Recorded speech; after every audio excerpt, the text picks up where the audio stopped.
Hi guys, and welcome to the Week 5 Hannah B recap. I know I said I'd get this one out on time, but they changed the episode to Tuesday and then it just messed everything up. So sorry again, I'm another day late. You guys were also right about them tricking us into thinking that Tyler and Jed had some beef in this episode, because they did not. So I actually liked this episode. I felt like there was a lot of substance, especially between Hannah and Luke on their one-on-one. That was probably the most significant part of the show, but we will get into that a little bit later. So it starts out with the cocktail party and the rose ceremony from the previous week. Actually, it basically starts out with Dustin saying that he's sick of always talking about Luke P. And I'm with you, Dustin.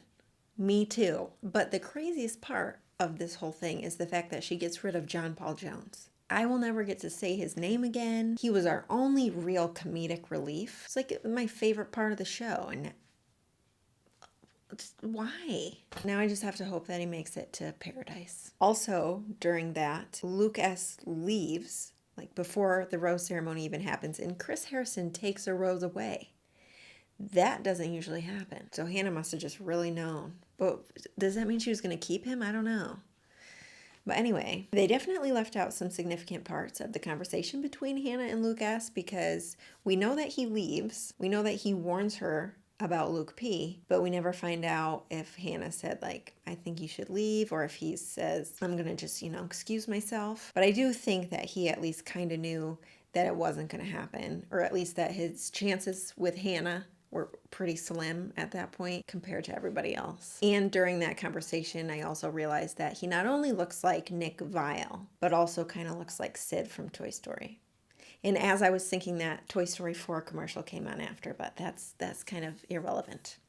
The rose ceremony ends and she gathers her remaining guys, and Luke P gives like a little speech. And I felt really bad for him. I'm not a huge Luke P fan, as we all know, but I had a lot of sympathy for him this episode, and I'll explain all of that. But the guys laugh at him when he gives the speech, and it wasn't like anything, at least I didn't think it was anything to laugh about. It seems like he's like really trying, and like, I get you guys just don't like him.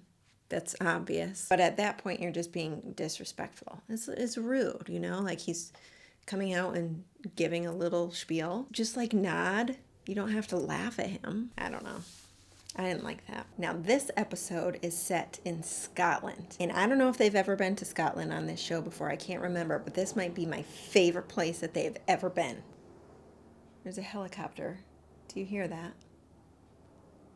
But anyway, it was so cool. It reminded me of How to Train Your Dragon. Like their little island burk, And then even the accents, the Scottish accents, felt like they were going to say, like, dragons are not pets, hiccup. I really liked this date, though. The fact that they couldn't wear underwear was very entertaining. But also, was it painful? Like they're throwing each other to the ground, and then is it like smacking around?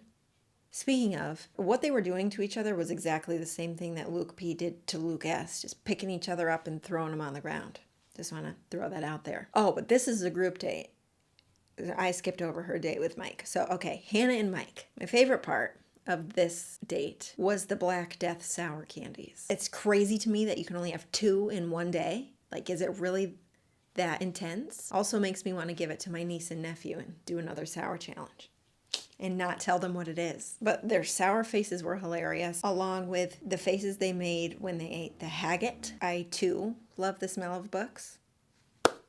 During this date, I noticed that Mike is very friendly and charismatic and charming with Hannah. And when he's with the guys, he's like a different person, I think. Almost he's got to put on this tough guy act. It's a different persona. I like the Mike when he's with Hannah much better. He was so nervous. Oh my gosh. It was obvious even before he pointed out a gazillion times that he was nervous. It was really cute though, because you could tell it was genuine nerves, and he just really likes this girl. Pulled off a turtleneck pretty well too. But by the end of it, I was kind of surprised that he got the rose. I got the impression that Hannah wasn't really feeling it. Like, obviously, Mike really likes her. But Hannah was kind of just, felt like she was being herself, kind of her fun self, but there just wasn't a lot of chemistry there. And I felt like because he was so nervous, she was constantly in this motherly role of like, it's okay, yeah, just, be yourself, everything's fine. She acted like his mom, but then she kissed him, so That was about it for that date. It wasn't too exciting, but it was nice to see that side of Mike. Okay, back to the Viking group date. They did their practices for whatever those competitions were, and they were just awful. Everybody was awful, but I knew come competition time, who's going to step it up? That's right, Tyler. He just nailed that axe throw. And did you guys see when they had to do their war faces, like, and scream in each other's faces? What if they had bad breath? Especially, who was it that screamed right in Hannah's face? What if his breath stunk? That would be just game over for me. Hard pass. Also, everybody's bums and Johnsons were exposed, and that little girl that had her eyes covered. That was funny. Oh, and along those lines, Jed decides to pin Hannah down with no undies on. And like, you know, you're pinning, what exactly are you pinning her down with, Jed? Sorry, that's inappropriate. But overall, an entertaining first part of the date. I thought that one was good. And then they get to the dinner cocktail hour party thing. And Lord Jed has his hands all over Hannah's butt. That was very intense for a group date. And then poor Kevin. Kevin. He walks up the stairs and then just backs up. Reminds me of that meme of the little kid who like pumps the brakes. And the poor guy's never even kissed her, and he's watching her very intensely mac on some other guy. But he handled it he was so funny. First of all, it was pretty cute that Jed was like a little bit embarrassed that somebody saw him.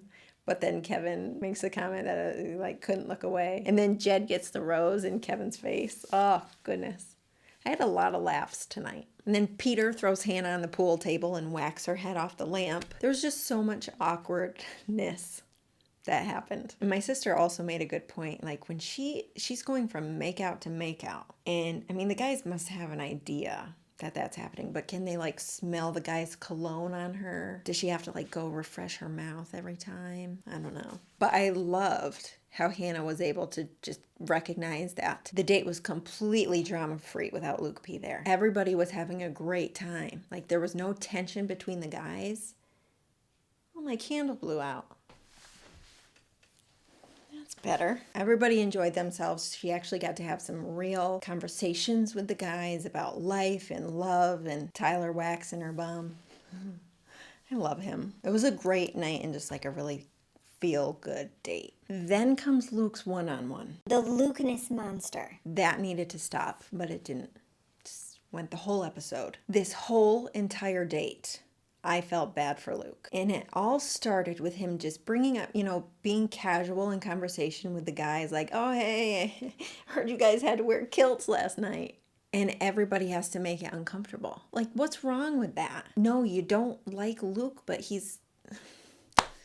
Like, just laugh and say, yeah, we did, man, They have to make a big deal out of it. And Garrett, like, I'm really trying to like him. I do like him.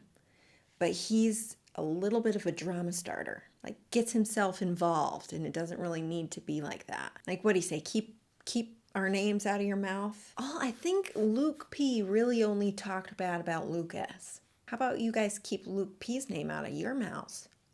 Now, listen, I'm not team Luke P. But I feel the need to defend him after this episode. But Hannah prefaces the whole thing by saying, this could be the very first date I ever have with my husband, or it could be the first and last one-on-one with Luke P. What? There's no in between there. So it's like either she's going to marry Luke or she's going to send him home.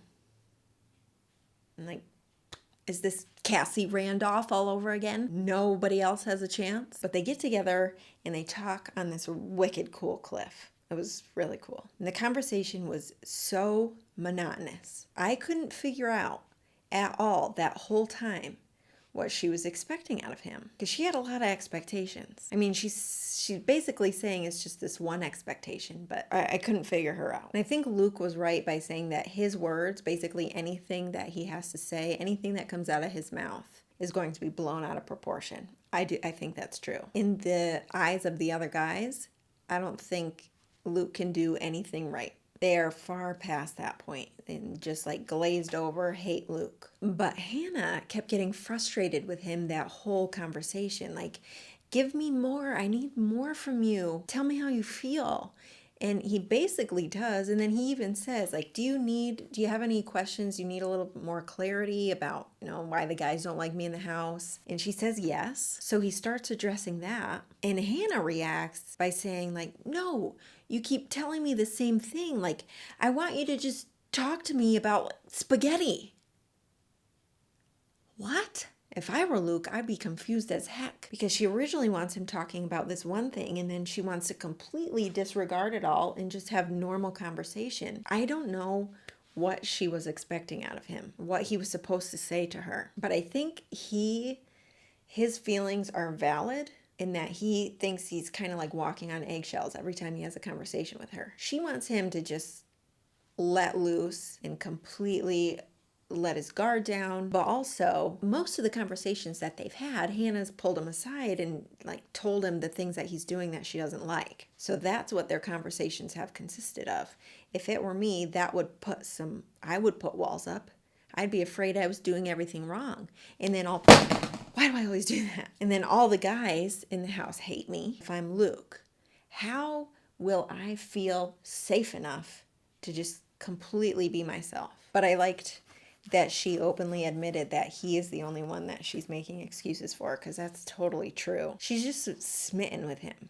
And I think that's a big reason, or maybe just an explanation as to why I can't figure out like why she's confusing me so much.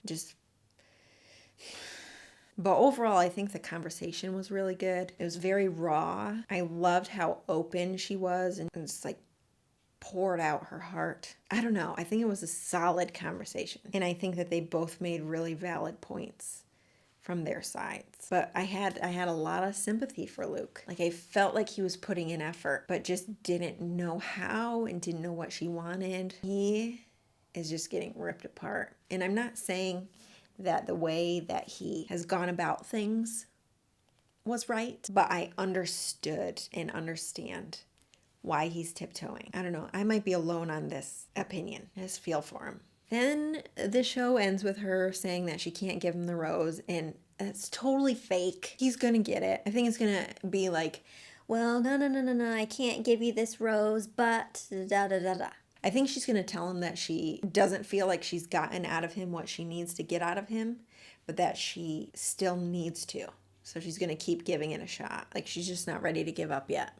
That's my opinion. And again, we have no rose ceremony, but I actually really liked this episode. It might have been it probably was my favorite. Had a lot of laughs, had a lot of eye rolls, felt some anger. It was really substantial. But that's it for this week. I don't remember much about the previews besides Luke P was like praying on his knees at church. They hyped something up, but I can't remember what it was, but we'll find out next week anyway. Thanks for watching the week 5 recap, and I will see you next week for episode 6. See you guys later.